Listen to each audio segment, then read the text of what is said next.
Olá, pessoal, tudo bem? Alexandre Correia, mais um podcast, Pode Nosso. Hoje sempre trazendo pessoas amigas e uma profissional, uma advogada que eu conheci lá na nossa querida São José, a Fernanda Botinha. Como é que você está, Fernandinha? Oi, Tudo bem, Alexandre, linda? tudo bem? Primeiro, obrigada pelo convite, é uma honra, um prazer para mim estar aqui contigo hoje. Não, vamos em frente. Aqui não existe um roteiro prefixado, né, Fernanda? É tudo natural. Então, sempre a gente pede um pouquinho de atenção para a pessoa, onde ela nasceu, como começou, porque a turma quer saber mesmo da vida da pessoa, né? Uma fofocaiada. Brincadeira. Da onde você veio, Fernanda? Eu sou de Belo Horizonte, Uhum. Sou de 1983, nasci em Belo Horizonte. Não precisa falar a idade. Morei em Belo Horizonte aproximadamente 20 anos, e fiz minha faculdade de Direito lá. E um pouquinho antes de me formar na Faculdade de Direito Milton Campos, que é uma faculdade muito prestigiada lá em Belo Horizonte, eu já estava passando parte da semana no Rio de Janeiro. Uhum. E Mas acabei me mudando. depois de formada? No dia que eu me formei, eu me mudei definitivamente para o Rio de Janeiro, onde Ok. fiquei, ao todo, quase 10 anos, 9 anos. Trabalhando já como advogada? Trabalhando também, mas eu me casei com um ítalo carioca e ajudava nos negócios dele lá. Na época, eu estudava para concurso também. E vivia ali numa vidinha, ali na bolha do Leblon. Ali não podia reclamar muito, não, porque era na quadra da praia, adorava. Era bom demais. Era bom. Tinha uma rotina gostosa. Leblon e Ipanema é bom demais. E a Barra também. Não, e foi uma época muito bonita, assim. Ele tinha uma rede de livrarias, então foi um período. Isso é o teu marido? Academicamente falando, muito legal para mim. Separou dele já?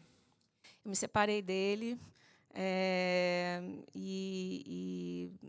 Enfim, ele se mudou para Portugal e eu continuei no Rio, daí já trabalhando em escritório de advocacia no Rio de Janeiro. Eu fui trabalhar no escritório que chama Campos Melo Advogados. Ele é associado a um escritório americano que chama DLA Piper, é um dos maiores escritórios do mundo. Depois, enfim, mas a minha família continuou, a minha mãe especialmente, que dependia bastante de atenção e cuidados meus e do meu irmão. Ela continuou em Belo Horizonte. Como é que chama sua mãe? Minha mãe, ela faleceu recentemente, chamava Maria Tereza Botinha Nascimento. Seu irmão? Alexandre Botinha Nascimento. Ele é jornalista, ele é radialista, inclusive. Ele está no Rio? Ele está em Belo Horizonte. Belo Horizonte.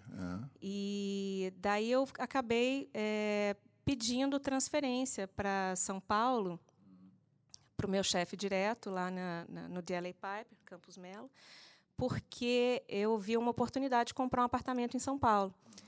Rio de Janeiro, a gente estava ali em 2013, enfrentando uma bolha imobiliária muito grande, pré-Copa, pré-Olimpíadas. Foi. O valor do metro quadrado estava duplicado, os aluguéis estavam também duplicando de preço, e a minha mãe precisava de uma atenção já especial, então eu resolvi, por que não, olhar São Paulo. E, como a sede do escritório, na época, era aqui no Itaim Bibi, eu comecei a olhar raio de 900 metros do escritório, até que achei o apartamento. Quando achei, vendi um imóvel que eu tinha em Belo Horizonte para poder comprar aqui. Aí já vem o planejamento tributário junto, porque eu tinha 180 dias para adquirir outro para não pagar tudo declarado no imposto de renda. Tudo declarado, mas, enfim, a legislação permite que você adquira. Avisa a Receita Federal, está tudo legalizado. Nossa, o meu é certinho, dos clientes também, né? Conformidade tributária em primeiro lugar. Mas eu daí fiz essa mudança assim de ativos e também do meu domicílio, e adquiri um apartamento aqui no Itaim Bibi e vim morar e trabalhar aqui. Então foi assim. Quanto tempo você está aqui já? Isso foi em 2013. 2013. Então já 10, você tem um 11 filho? anos. Tenho um filho. Mora com você? Mora comigo. Ah, legal. Escuta, e esse escritório aqui em São Paulo, você faz a que área que você faz no escritório? Eu sempre trabalhei desde o estágio com direito tributário. Eu sou generalista dentro do direito tributário. Eu trabalho com contencioso, que é litígios, disputas em tribunais administrativos ou judiciais e também com consultivo tributário. A OAB você fez em Belo Horizonte? A OAB eu fiz em Belo Horizonte. Eu me lembro, minha filha também é advogada, eu me lembro quando fui ver o resultado, faz muito tempo atrás, tinha um baixinho também, um fulano, eu não sei onde ele está trabalhando, roxo, que falou, tio, eu passei, ele fez o exame da ordem para crime, eu tirei o cara do corredor da morte. Nunca esqueço. Eu tirei o cara do corredor da morte. O penal Demais, né? Demais. Bem incrível, porque a gente se apaixona ótimo. Por ele na faculdade, mas só alguns se apaixonam, né? Pela prática. OAB você escolhe. Você já fez tributário? Eu fiz tributário. O que você acha dessa reforma que está sendo planejada aqui no Brasil? Não sei. Em linhas gerais, porque é lógico que direito tributário é uma coisa que, você vai, como você mesmo falou antes, você vai ficar 2 horas falando e ainda não chega a tudo, né? Porque é tudo, né? É muita coisa. O que você pensa disso? É vantajoso, não é? Deve ser feito? O que você pensa como técnica? Olha, Alexandre, a reforma tributária, ela é necessária. Assim, acho que a primeira coisa que todo mundo tem que ter em mente é que é lógico, né? Nenhuma reforma ela é perfeita, ela sempre vai ser suscetível a críticas, mas assim a gente vive no Brasil um cenário tributário absolutamente complexo, difícil, cheio de burocracias, entraves. É muito raro você conhecer um empresário, um contribuinte que não tenha tido problemas com barreiras fiscais, problemas com guerra fiscal entre os estados, um custo de conformidade muito grande. Se você pega empresas de grupos multinacionais e você verifica quantas pessoas têm alocadas na área fiscal deles, às vezes você pega assim, um grupo gigante, ele tem 3 pessoas para cuidar de Europa inteira e tem 40 pessoas para cuidar da legislação do Brasil. É um custo brutal aqui, né? Então, assim, a gente tem, né, legislação municipal. A gente tem hoje 5.570, 580, uma coisa assim, municípios. Então, assim, quase 6.000 municípios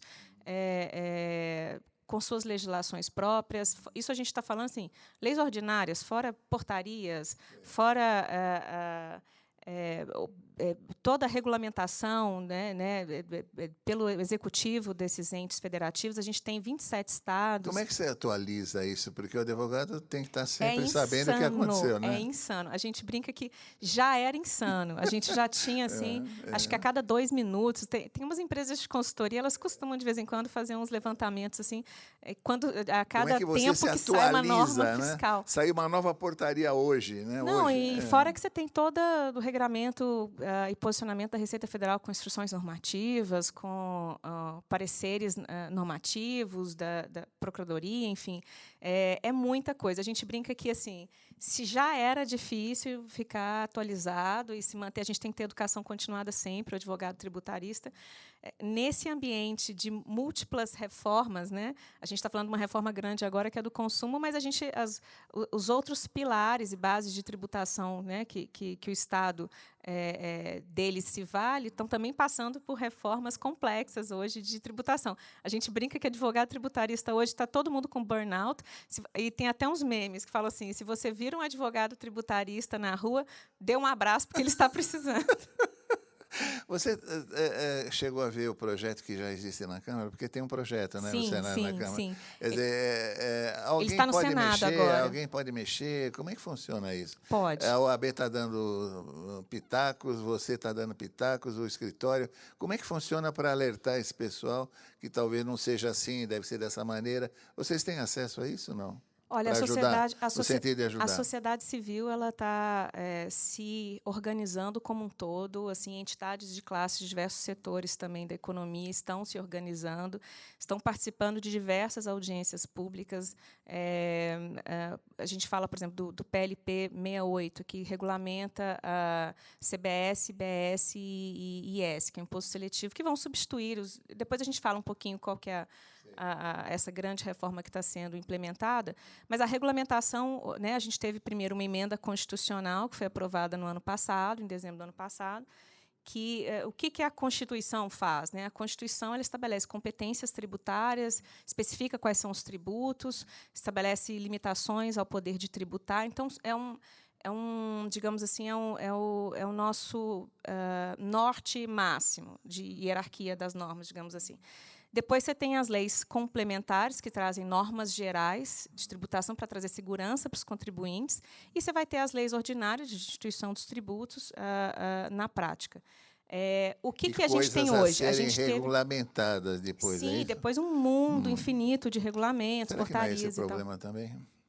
Mas ela é importante porque a gente não pode ter tudo previsto, nem na Constituição, nem nas leis complementares e, às vezes, até nas leis ordinárias, porque algumas particularidades, alguns detalhes, como vai ser uma obrigação acessória vai ser cumprida, isso realmente tem que estar no regulamento infralegal.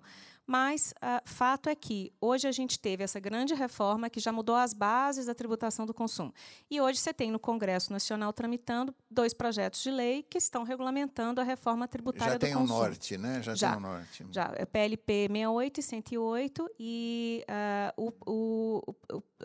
a gente acabou de ter, agora no primeiro semestre, a aprovação com folga dos PLPs na Câmara dos Deputados. Eles agora foram para o Senado e eles vão ter votação no Senado, né, para que, de fato, a regulamentação possa ser aprovada. Espera-se que o cronograma de aprovação do projeto de lei no Senado ele seja divulgado na quarta-feira que vem. Já? Dia 16. Porque isso precisa acontecer rápido, porque a gente tem ali esse ano e ano que vem para, né, regulamentar. 2026 já começa um teste da aplicação desses tributos, uma fase inicial de teste. Então, isso já foi definido? Isso está definido, tem um cronograma de transição, né? A gente tem um período aí desde a aprovação em 2023, a gente tem aí 10 anos até a implementação total do novo regime, que seria em 2033. Não vai ser fácil nesse período, porque a gente vai ter incidência do regime antigo e do regime novo, vai ser um período insano. Você chegou a pensar em desistir disso? Eu acho que todos os advogados tributaristas, mas depois eles falaram, nossa, mas também é uma oportunidade, né? A gente está no momento ideal, porque não vai faltar trabalho. Realmente, assim, não tem como as empresas não buscarem consultoria, né, para se auxílio para se preparar. Para resolver. Mas voltando à tua pergunta, então, assim, isso já é uma realidade, a reforma tributária já é uma realidade porque a Constituição já mudou. Então, agora o que a gente está vendo é as normas gerais que vão regular a instituição desses tributos. Isso vai ocorrer. Isso vai ocorrer. Isso já é certo de ocorrer. 2026 já está funcionando. Já a fase de implementação já do IBS-CBS. Para até 2033, implementação full. Então, nós não falamos em coisa a longo prazo. A longo prazo. Só que o que se discute hoje? Você perguntou se a sociedade está a par. Atuando nisso. Assim, a impressão que a gente teve é que no ano passado ficou todo mundo meio lento assim para poder negociar com o governo como é que seria o projeto que ia ser colocado para votação e tal. Só que quando chegou no primeiro semestre, as entidades representativas de diversos setores da economia começaram a se movimentar. Então, por exemplo, se você pega, por exemplo, o setor imobiliário, várias entidades do setor imobiliário, mas assim, muitas mesmo, formaram grupos de trabalho. Mesma coisa com loterias, mesma coisa com alimentação, indústria alimentícia.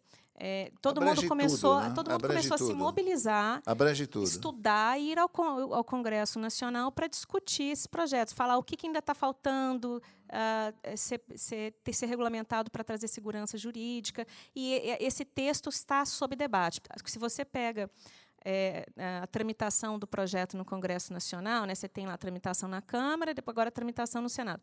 Você vai ver que ele sofreu assim, centenas de emendas, propostas de emenda, e é por isso que está tão difícil acompanhar, porque cada dia que você acorda, eu brinco e falo assim, a gente tem ódio daquele tributarista que acorda às 5 da manhã. Tem que ver tudo, né? E vê já 6 da manhã já mandou tem os interesses de cada setor, esse tipo de coisa. Exatamente. Tem que ver se aumenta o imposto, como é que faz. Então, existe já um denominador, por exemplo, tem várias propriedades, você falou ramo imobiliário, camaradas que fazem uma holding, né, para gerenciar. Sim. Isso vai mudar também? Não vai mudar? Todos os planejamentos precisam ser revisitados, porque estão mexendo em tudo. Estão mexendo em tudo. Realmente assim, é um novo paradigma para o mercado imobiliário, em especial, é um novo paradigma. O mercado imobiliário sempre teve uma tributação muito simplificada, muito voltada ali para os parâmetros do que era o ISS. A grosso modo, vamos lá, o imobiliário, muita gente tem alguma propriedade, alguma coisa, 2, 3 e tal. Quer dizer, o que você sugere? Vai mudar muita coisa? Vai ser tributado. Locação de bens não era tributada nem pelo ISS, será nem pelo ICMS. Tributado o quê? O aluguel do imóvel? A locação do imóvel vai ser tributada. A venda do imóvel... Venda do imóvel vai ser tributada, a locação do imóvel vai ser... A venda também. Terá uma alíquota sobre o preço de venda. Sobre o valor de venda. Isso já tem um imposto estadual, né? 4% sobre o valor de venda. Então, aí tem toda uma discussão do mercado imobiliário, se TBI, que paga 4%, se ITBI paga. Já tem, né? ITBI agora tem na transferência intervivos, né? Nas operações intervivos. E ITCMD quando você tem uma transferência por razão de doação ou causa-mortes. Então, se discute também se esses tributos deveriam impactar a cobrança do IBS e da CBS sobre a transmissão desses bens. Em especial o ITBI, mas... um alerta, preparem-se. É um alerta, preparem-se, porque, por exemplo, também se discute muito a questão de preponderância.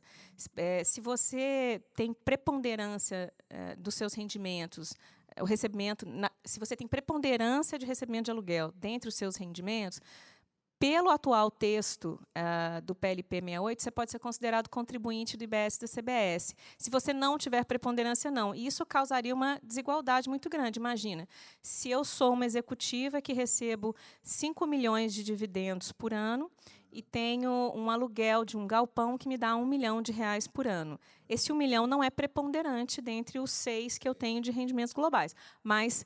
Para você que, vamos supor, que se organizou para ter tua aposentadoria com imóveis, sítio, alugado, etc. E tal, tipo apartamentos, lofts em São Paulo, isso pode ser sua renda preponderante, ainda que você receba muito menos de 1 milhão. Então, assim, eu não vou ser tributado e você vai? Então, de fato... O que seria preponderante? Por que preponderante? A gente ainda não sabe o que é a preponderância. Isso é uma das questões sobre a tua renda, um percentual, se aquilo é importante para a tua renda. Então, o que vai ser? Vai ser uma... Quem vai popular isso? Vai ser a lei complementar deveria estabelecer quais são esses critérios, ou pelo menos conceitual o que é essa preponderância. É um dos pleitos que hoje se discute. O pessoal está lá, do mercado imobiliário, está lá discutindo, vai discutir agora no Senado. É complexo isso, né? Quer dizer, o que é preponderante em cima da renda do cidadão? Quer dizer, as pessoas precisam ter clareza, né? Até para saber, puxa, vou fazer uma holding patrimonial para colocar todos esses imóveis lá? A ideia é cobrar sobre esse tipo de coisa também. Aluguéis? A questão é a seguinte, você vai o fato gerador do IBS e do CBS é qualquer fornecimento oneroso de bens e serviços, materiais amplo. Hoje você tem utilidades que são fornecidas onerosamente entre partes independentes, e elas não são tributadas, como, por exemplo, a locação de bens. Isso vai acabar. E hoje você tem uma alíquota muito diferente para o consumo de serviços. O carnê-leão que você paga imposto de renda? Mas o carnê-leão é renda. Você tem mas é sobre aluguel. Vamos fazer um step back. Assim. Você tem... o governo precisa... Eu estou complicando justamente para o pessoal que está vendo o nosso programa, para que ele saiba do que nós estamos falando. Eu vou tentar ter uma ideia. simplificar um pouco, colocando numa linguagem mais básica. Fulano hoje paga imposto sobre o carnê-leão. Vai ter uma renda, tem 2 sobradinhos, tem isso não sei o quê. O seu Manuel conseguiu uma grana, comprou 2 apartamentos e ele vive daquela renda. Isso. Tudo bem? E ele paga um carnê-leão, chamado carnê-leão, sobre o aluguel que ele recebe daqueles 2 imóveis que o sustentam, vamos dizer assim. Daí para frente, o que mudaria, teoricamente, ainda não tudo esclarecido, mas qual é a ideia? Que além dessa tributação via sistemática de carnê-leão para a tributação do rendimento auferido com a alocação, ele também tribute IBS e CBS sobre esse fornecimento dessa moradia para terceiros. Então, assim, o consumo da moradia é porque a gente pensa muito assim, em serviço, com uma dicotomia do passado, que é a obrigação de fazer e comércio como obrigação de dar algo. Mas se você pensar como consumo de utilidades, quando você adquire um curso, você está consumindo um serviço. Quando você está adquirindo esse microfone, você está consumindo esse microfone. Quando você está adquirindo um imóvel, você está consumindo uma residência, logo que num prazo de consumo muito longo. Por isso que ele recebe um regime próprio, específico, porque é um bem de consumo de longo prazo. Ele recebe um tratamento diferenciado nesse projeto de lei. Mas, de fato, tudo isso são utilidades consumíveis, seja serviço, seja bens. Em geral, em mais de 174, se não me engano, países do mundo, você tem um imposto sobre valor agregado sobre bens e serviços, que é o que a gente chama de IVA. Ele não distingue serviços de aquisição de bens. Sim. Então, assim, se você é um prestador de serviço, sua tributação não é mais barata do que se você é um vendedor de algum item, que você ou revende ou que você manufatura para comercialização. Ou aqui no Brasil não é assim hoje. Hoje a gente tem uma tributação baixinha para o ISS e uma tributação do ICMS, que é bem mais alta, para a comercialização de produtos. E a ideia é que isso se equalize. Então, assim, quando você fala de tributação, o governo ele precisa, lógico, arrecadar tributos para poder fazer face às despesas públicas, à sua manutenção. Então, ele tem bases, né? Ele vai tributar a sua renda auferida, então, assim, pagamentos que seu empregador te faz ou que você aufere com aplicação do teu capital, etc., sua renda auferida. Ou ele vai tributar a sua renda consumida, que é quando você pega essa renda que você ganhou e gasta. Esse é um outro fato gerador de tributação. Sobre esse que a reforma tributária atual Isso vai pagar. Você já paga ISS e ICMS, IPI, PIS/COFINS. Mas só que aí você tem também sobre a renda poupada, que é patrimônio. Então, são bases de tributação: renda auferida, renda consumida, renda poupada. Quando você paga IPVA, quando você paga IPTU, você está poupando. Se você está tributando renda que você conseguiu poupar e construir patrimônio. Nós estamos falando em Receita Federal, porque vai ser só Receita Federal? A Receita... Não, a gente tem repartição tributária de competências. Continua Estado e município? Continua estados e municípios tributando conjuntamente o IBS. Porque o que vai acontecer? Hoje a gente tem... na tributação do consumo, tá? Naquela matriz de consumo que eu te coloquei. Hoje a gente tem PIS, COFINS, IPI, PIS, COFINS, IPI, e a gente tem isso do governo federal, tributação federal. Então, você paga via DARF. E você tem tributação do ICMS para os estados e você tem tributação do ISS para os municípios. O que era o ideal, digamos assim, no mundo ideal, o que vários IVAs modernos têm? Um IVA único. Você pega toda essa tributação, um tributo só. É um imposto sobre o valor agregado na operação. Então, eu te vendo a casca desse microfone, vamos supor que a tributação, ele custou 100, a tributação foi 10, daí eu te passo o crédito desse 10. Você agrega valor, você pinta ele, coloca uma almofadinha, não sei o que, e você revende ele por 150. Gostei da almofadinha. Você tem aí, né, colocou um sobrepreço nele, que é teu lucro, mas você aproveita o crédito desses 10 que eu paguei quando você for tributar o seu. Então, você vai tributar o imposto sobre a venda por 150, vamos dizer, menos o 10 que eu já recolhi, que você toma de crédito. Então, você só tributa o valor agregado em cada fase, cada elo da cadeia. No nosso sistema de repartição de competências tributárias e da forma como o federalismo brasileiro foi desenhado pela Constituição Federal de 88, as repartições de competência elas foram divididas entre União, estados e municípios. Estados e municípios, há muito tempo, vêm tendo autonomia arrecadatória e também de legislação para a instituição dos seus tributos. Ficou muito difícil no Brasil conseguir...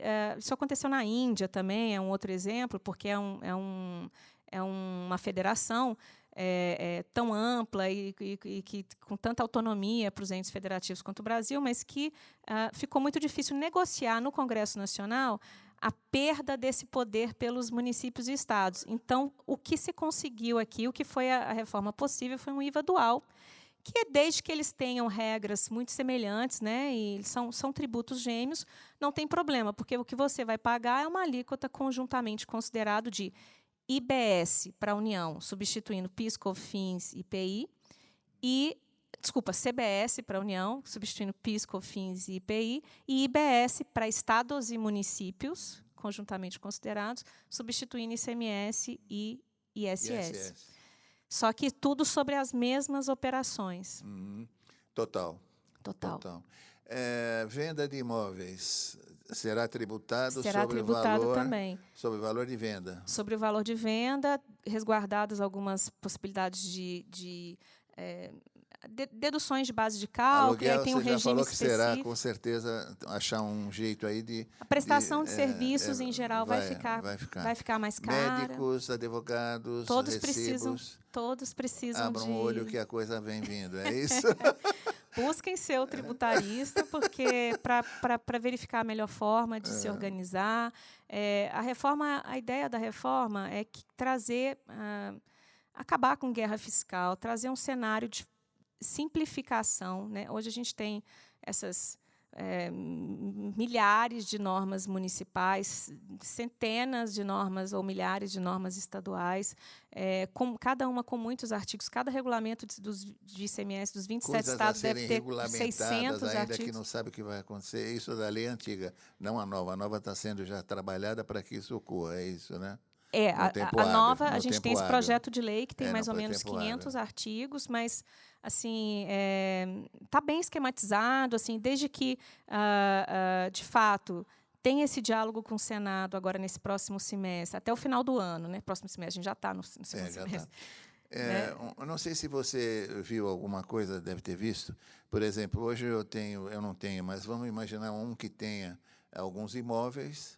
Ele, para efeito de imposto de renda e para efeito de impostos, ele monta uma firma para gerenciar esses imóveis.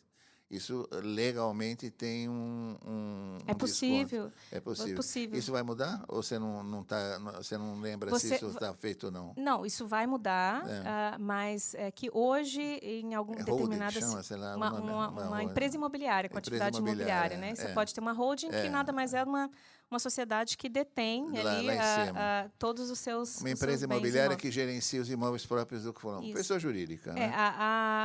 Dentro do escopo da nova Eles estão de olho regulamentação.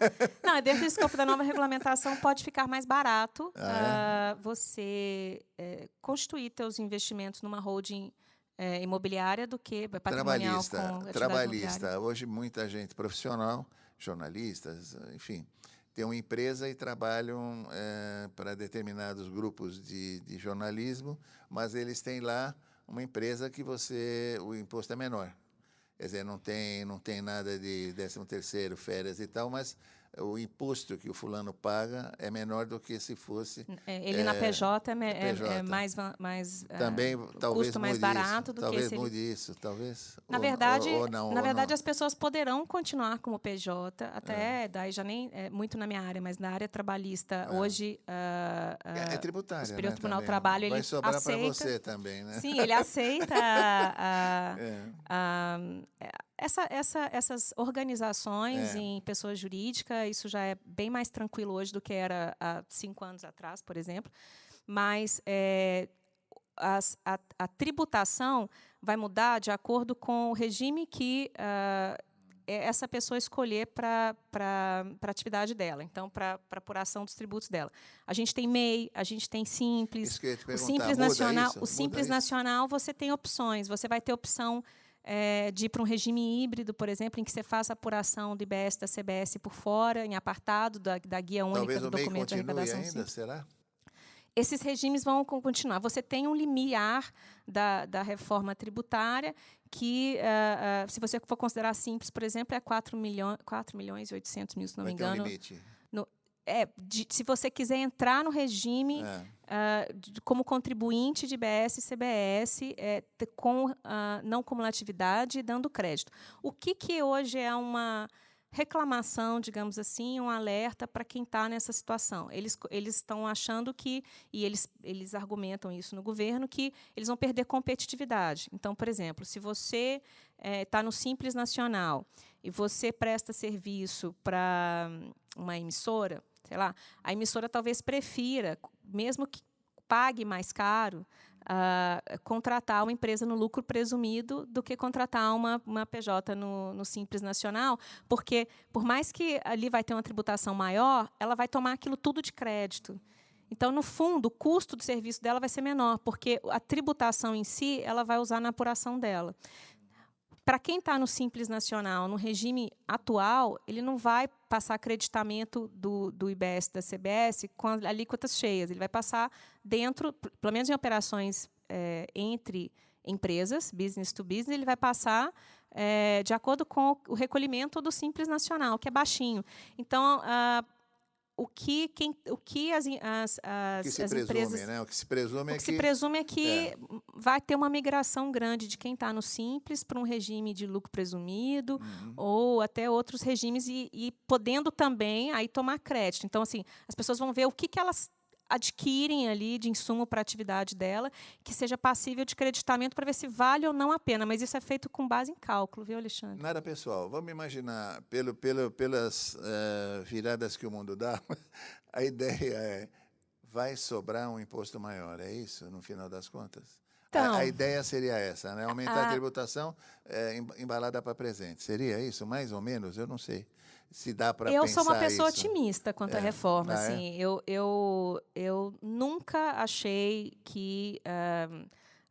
quer dizer, isso é unânime. A nossa tributação não é transparente. Então, assim, hoje os contribuintes eles não sabem o que eles pagam. Nenhum de nós sabe. Não sabe. A gente que trabalha sabe o imposto direto ou no imposto de renda no final. A gente sabe a dificuldade de competição da empresa brasileira. A gente sabe que o exportador brasileiro ele tem uma dificuldade enorme de receber esses tributos que ficam perdidos, digamos assim, acumulados na cadeia. A gente sabe da dificuldade que é para fazer remessa de uma mercadoria de um estado para o outro, os custos que as empresas têm, o quanto isso trava a economia como um todo. E, de fato, não temos ilusão de achar que pagamos a alíquota hoje, que nem é a máxima, das menores, de 18% de ICMS nos produtos que a gente adquire. Então, embora a alíquota que o governo estima, desculpa, de referência para a cobrança do IBS e da CBS juntos, seria 26,5%. Ainda é uma alíquota alta se você comparar diversos países do mundo. Sim. Mas da média... Você diz isso de um modo geral, média, né? Média de tributação. Seria a alíquota de referência nossa. Lógico que os estados e municípios ainda vão poder legislar uma alíquota um pouco maior, um pouco menor, mas a ideia é que seja essa alíquota de 26,5%. Tem muito tributarista já com uma visão mais pessimista, que fala assim, nunca vi reforma no Brasil para reduzir tributo, vai ser sempre para aumentar. Né? Você está acostumado com isso, né? Mas só que agora é transparente. Agora você sabe quanto que você está pagando. Então, assim, e outra, o grande viés dessa reforma, então, assim, a tendência é que a transparência traga vários debates políticos. Então, eu vejo isso de uma forma muito positiva. Por exemplo, hoje, quando você faz uma venda de uma mercadoria, você tributa parte no estado de origem e parte no estado de destino. O que vai acontecer com a reforma? O pilar dessa reforma tributária é tributação toda no destino. Então, o que acontece? É onde você consome bens e serviços. Então, assim, é onde bem é entregue, é onde você foi lá tomar no médico, é onde é o seu domicílio, se você me contrata remotamente para fazer um memorando te explicando uma questão jurídica, uma particularidade jurídica para a sua situação. Então, se você tiver um aumento de carga tributária, vai ser em São Paulo. Se você mora e reside, né, residente domiciliado no estado de São Paulo, no município de São Paulo, é aqui que a sua tributação vai acontecer. E aí, o que acontece? É aqui que você elege seus candidatos a prefeitos e governadores. Então, você vai ter mais poder. Você vai, puxa, aumentou minha carga tributária, eu vou rever meu voto. Eu preciso ver aqui o que é melhor. O prefeito e o governador podem mudar nisso? Está sendo discutido lá. Porque eles, apesar deles não poderem Porque mais São Paulo, legislar por exemplo, tem amplamente... 50 deputados, sei lá o que eles vão fazer se a turma do Norte lá, ou a turma do Sul, sei lá, se um outro grupo, né, um centrão da vida resolve fazer diferente? Qual a ideia? O que ele pode fazer? Eu digo politicamente. Os seus... você falou da Assembleia Legislativa, né, da Câmara Municipal. Os seus candidatos eleitos que vão estabelecer as alíquotas. Então, assim, vai ser você vai saber, estado, se alguém te cobrar mais caro, Estado e União. Se você estiver aqui comprando e seu primo em Campinas estiver pagando mais barato que você, que seja 0,5% na aquisição do mesmo microfone, você vai poder exigir isso dos seus candidatos para essa diferença, sabe? Tipo, por que eu estou sendo mais tributado? É transparente a coisa. É mais transparente e dá um poder para o contribuinte, que ele passa a saber quanto que ele está sendo, de fato, cobrado e no local do seu domicílio. Isso é muito importante. Hoje ainda dá para saber. Por exemplo, eu vi esse prefeito atual, né, candidato à reeleição, dizendo que ele abriu centenas, milhares, sei lá, de novas empresas, porque ele baixou a alíquota aqui. Os caras estão voltando para cá. É mais ou menos isso? Não, ou ele tá isso adiantado? vai acabar. Isso vai acabar. Isso é uma das coisas que a reforma pretende acabar. Porque o que a gente tem hoje? Ele fez. A gente tem essa guerra fiscal, que é cada um oferecendo incentivos diferentes, etc. Isso não é bom? Isso não é bom? Não, porque a tributação ideal, ela deveria se pautar pela neutralidade. O que é a neutralidade da tributação? É quando o tributo em si não induz comportamento de mercado. Se você quer estabelecer uma empresa, uma atividade, determinada atividade no Brasil, você não deveria ficar fazendo shopping de que município ficar por causa do IPTU, que localidade ficar por conta do ISS na prestação de serviço, porque agora o que vai interessar é o local de quem consumir. Então, assim, o tributo deixa de ser, o seu mercado consumidor passa a ser importante, mas o tributo deixa de ser um fator relevante nas escolhas da economia, do empresariado, e isso facilita o desenvolvimento da economia. Tá? Tem vários estudos aí de economia que comprovam isso. Uma pergunta para uma técnica, que eu não sou técnico. Vamos imaginar o Porto de Santos, por exemplo, e o Porto de Paranaguá. Se eu sou um fulano que trabalha com cargas e tal, eu não tenho que procurar um local onde eu ponho a mercadoria, onde ele me cobra menos para usar determinado porto. Por exemplo, um avião que pousa em Congonhas, outro avião que pousa em Guarulhos.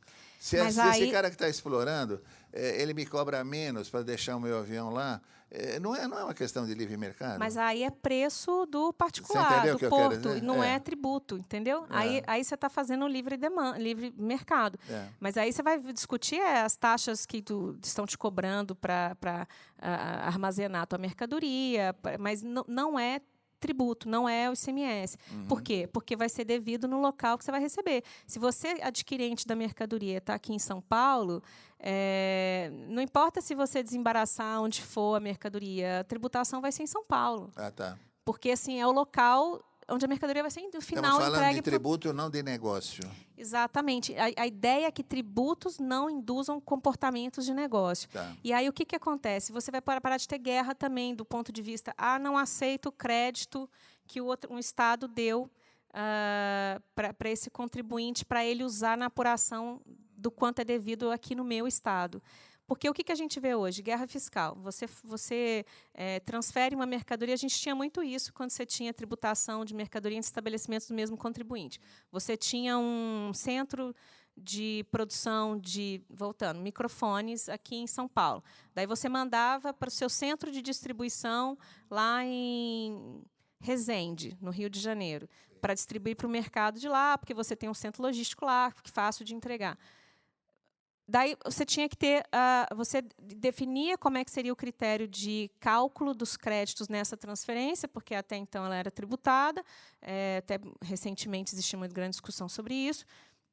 Quando chegava em Resende, muitas vezes o município virava e falava: não vou aceitar esses créditos que você está imputando aqui na apuração de quanto é devido da saída de Resende, por conta da aquisição de São Paulo, né, quer dizer, devido ao Estado do Rio de Janeiro, por conta da saída, da aquisição que veio de São Paulo, porque eu não reconheço esse ICMS, porque você usou no cálculo da base na apuração da base de cálculo o custo de mão de obra indireta, e eu só aceito o custo da mão de obra direta. Quer dizer, aí o contribuinte ficava, puxa, daí ele era cobrado, né, autuado para pagar essa diferença. Sempre quem pagou o pato foi o contribuinte, o empresário.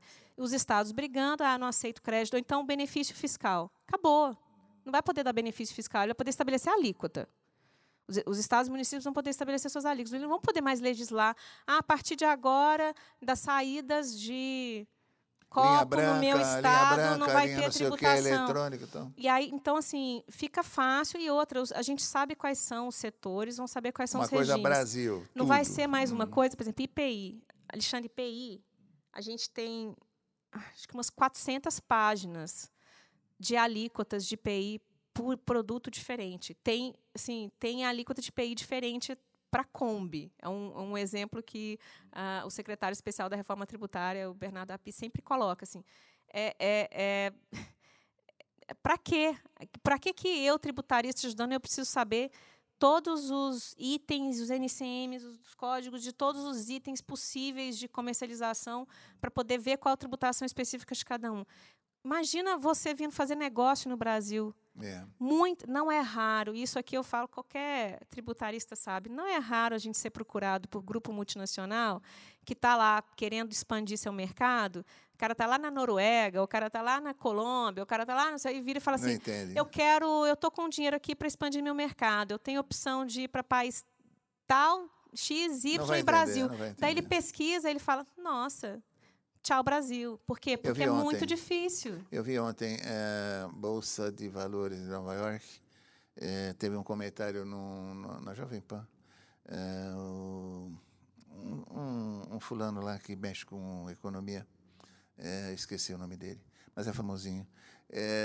Não dá para fazer negócio com vocês, porque está muito ruim a parte jurídica e a parte tributária. A gente não sabe o que pode vir de lá.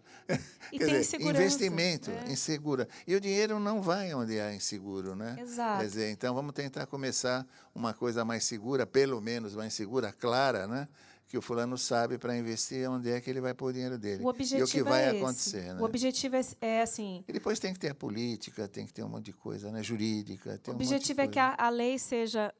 É um começo, né? É um começo. É um começo. A lei seja uma só. Lógico que assim, ainda tem esse lobby grande de alguns setores que estão discutindo no Senado, que estão conseguindo algumas natural, reduções, né? de base, mas assim, esse são natural, reduções de base, né? não são regimes especiais, ultra específicos, como a gente tem hoje. Esse lobby é natural, vai sempre existir, né? Cada um defendendo o seu lado é uma coisa natural, você não acha?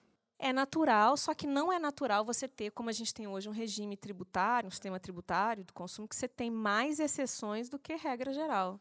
Assim, é mais difícil, é mais fácil identificar quem está na regra geral do que quem está na exceção.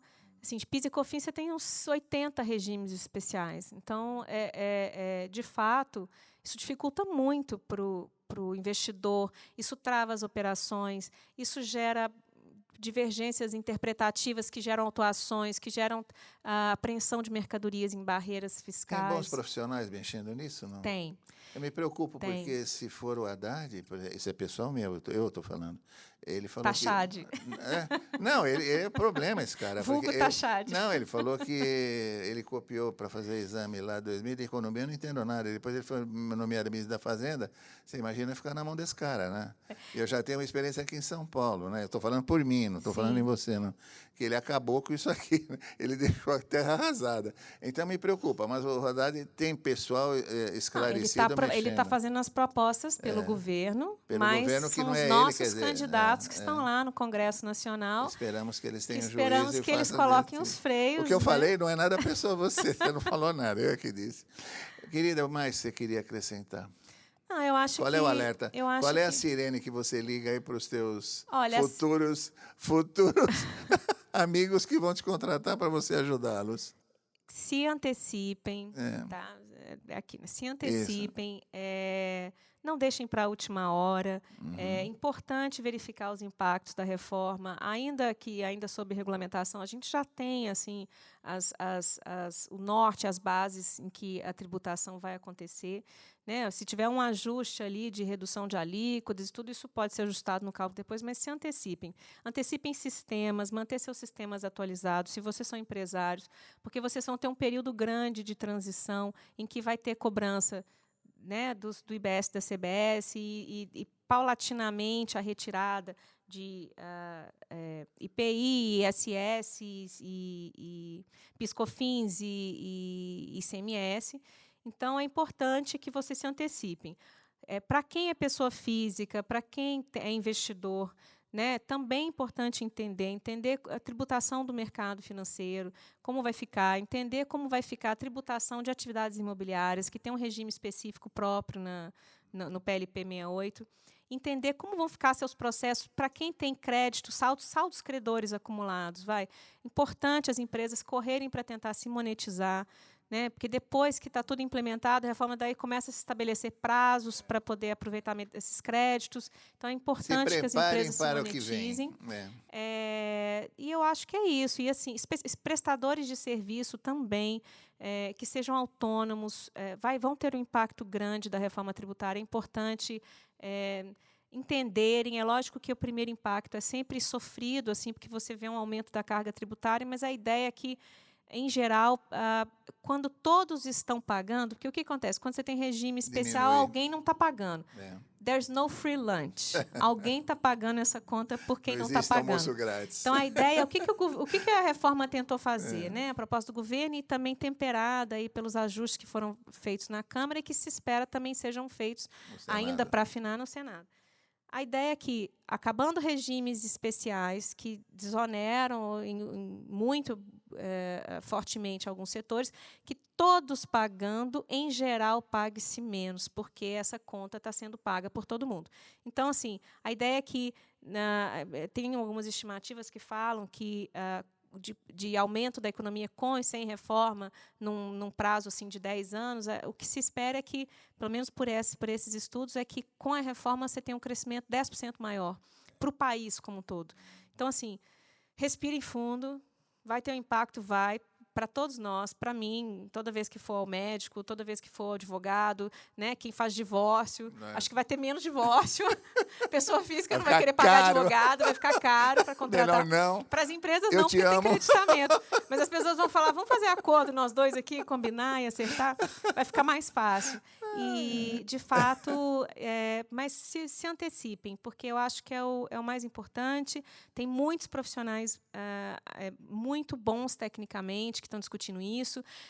Os grupos estão bem representados, as mulheres estão bem representadas, tem as mulheres no tributário que estão lá em todas as audiências públicas, debatendo o que deveria entrar, por exemplo, na alíquota zero de tributação, né, discutindo que tiveram conquistas aí com, por exemplo, saúde menstrual, dignidade menstrual, né, para garantir que itens de higiene menstrual que fossem incluídas nesses pacotes beneficiados, e assim, medicamentos também, enfim, ensino entrou num regime privilegiado, mas, de fato, teremos menos do que tínhamos antes. Vamos lá. Posso dar o teu endereço? Ou você, Pode. do teu nome? Pode. Fernanda Botinha Nascimento. Eu sou advogada tributarista, coordenadora do Contencioso e Consultivo Tributário do Araújo e Policastro. Onde é? É um escritório aqui na Leopoldo Couto de Magalhães Júnior, 758, quarto andar. Nosso telefone lá é 3049-5700. Eu também tenho um Instagram, que é Tributaristas SP. Também podem entrar em contato comigo lá, estou à disposição. Né? E, assim, a ideia, o escritório é um escritório bastante conservador, em termos de não colocar ninguém em apuros, né? Somos prestadores de serviço, não queremos vender tese, queremos fazer o que é melhor para os clientes. Tá bom. E é isso, estou à disposição. Ou então na missa das 17 Ou na missa das 17, estarei lá cantando atrás do Alexandre, todos os domingos. Olha, bacana, procurem a Fernanda, que é a nossa amiga, já viu que ela deu uma aula aqui do que será. inspira confiança, conheço. Ou outra tributarista que você também tenha, mas claro. A Fernanda é a nossa indicação. Muito obrigado, foi um prazer, e ela deu essa aula para nós de graça, hein? Olha que coisa bacana. Fique com Deus, mais um nosso podcast. Obrigado, Fernanda. Obrigada a você pela oportunidade, é um prazer estar aqui. Saúde, linda. Tchau, tchau. Um abraço, tchau.